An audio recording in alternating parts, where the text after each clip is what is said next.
This interview is a part of the Oklahoma Historical Society's oral history program, Living Legends Collection. We have no original date for this interview. The interview was conducted by an unidentified woman. The interviewee is Mrs. A. E.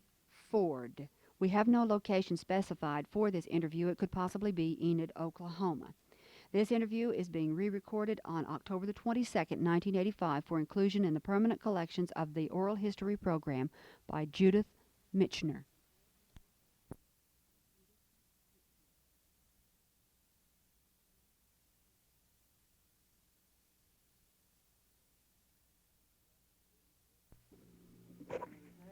One, two, we're back in business. We're still warm. I'm Mrs. A.E. Ford from Carrier.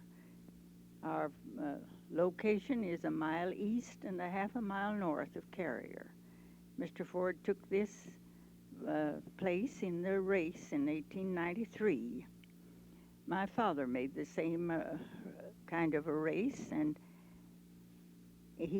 after the race, he arranged to come back to Kansas, where we lived, and fixed his place, sold the farm there.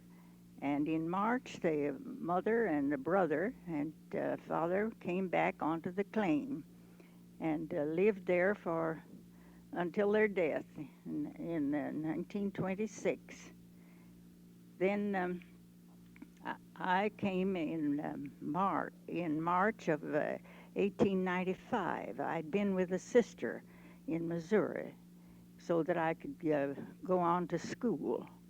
And I came home in the middle of March, and Father met me with horses, with a wagon box on a sled, and it had snowed so heavy there that we had no trouble in getting back to Carrier, about 13, 14 miles across country, no fences, nothing to follow, just go any way to get there. He picked up the neighborhood mail in North Enid, and we went to the first little church that was in this northwest part of the country, the Congregational Church. And there we were having the school, and I'm sure it had no desks or anything of that sort. It was just as crude as could be, but we had a good devoted teacher, and the little folks went there. There, the children were gathered, and he distributed the mail to them to take home. Then in 96 and 7, my brother and I went to school in North Enid. They had it was just 8th grade, but it was better, of course, than the country school. And at that time, the Congregational Building Society, and with the help of the neighborhood, built what was known as the Northwest Academy. And the first teacher was W.H. LaBar, a highly educated man from Nebraska, and his wife. And he had some other very devoted people. The salary was very small, but they were surely missionaries in every sense of the word as far as education was concerned. There was an enrollment in the grades also, and had the primary teacher. And then we had the full academy course through the years, and that academy existed and did a wonderful thing for the young people that had no other school advantage way because of finances, especially, which were low at that time. In later, along about 10 or someplace in that neighborhood, the state put a school at Helena, and of course the tuition was so much smaller, and that really was the start of our academy having to close its doors in 1912.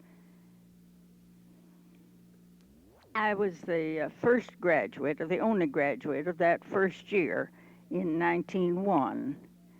Then after that,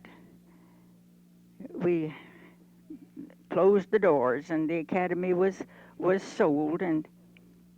But there should be something said about this sacrifice that people met when they built this academy. It was, of course, some donations by the building society, but there was a lot done by the people, whether they were members of the church or just so they were community. They devoted time and money to it. And I know some were living in sod houses yet, and they gave as much as $100, which meant as much or more than $1,000 would to them now. Then I arrived at home. I thought it was a very, very small house, which it was. So many of the houses were still sod houses, and a few of them were still dugouts. But they were cozy inside, and I never can forget the cheer that those sod houses brought with their big, deep windows and flowers always. They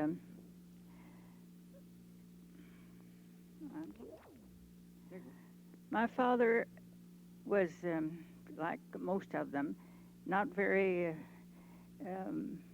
hadn't many cattle.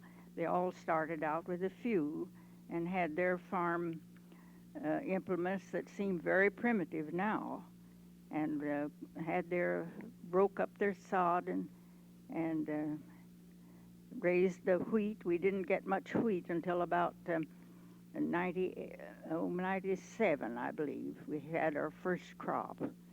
And it wasn't very much corn, but there was more corn raised then than there is now. The church,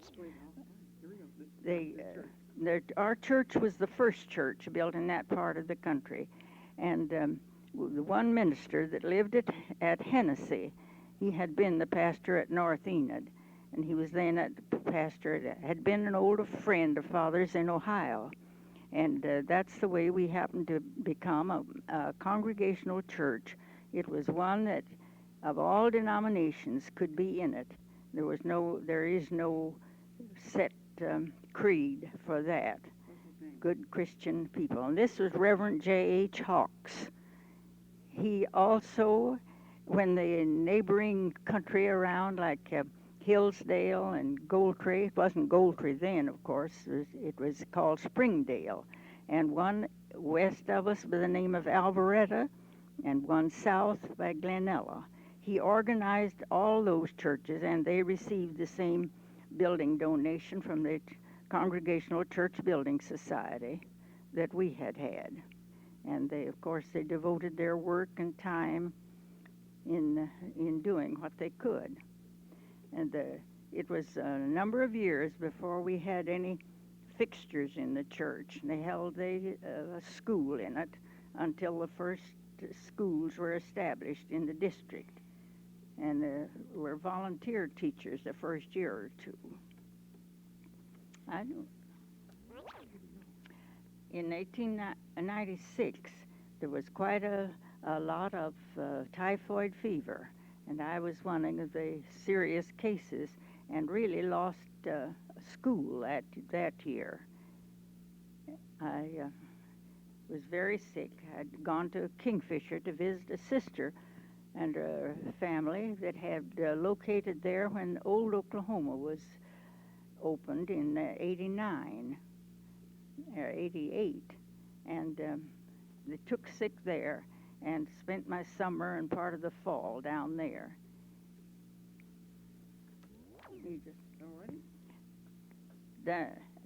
My sister and her husband had filed on a claim near Kingfisher, about 10 miles southeast of Kingfisher. And I went down to visit them, and there I took sick with this typhoid fever. And I had a brother-in-law who was a doctor, Dr. Owen Thompson from Gallatin, Missouri. And he came down and watched over me day and night for 2 weeks. And then I was able to be left. And in October, I think I went down there in June. In October, I was able to come back to Enid on the train. And that's the year that I got very little schooling. Really and truly, he saved your life, did he not? He did. Yes, he did. Now, this is the brother-in-law, Dr. Owen Thompson, that I lived with him and my sister while the folks came down here and were settled. When I came, so many were living in sod houses and dugouts, but very few uh, building real houses, and they were small. My father built a house that had the 2 rooms downstairs and step stairs that we used for bedrooms. But so I didn't have the joy of living in one of those sod houses nor a dugout. The first dugout I was in, when I came to Oklahoma, faced the south with glass windows and then no other windows in it.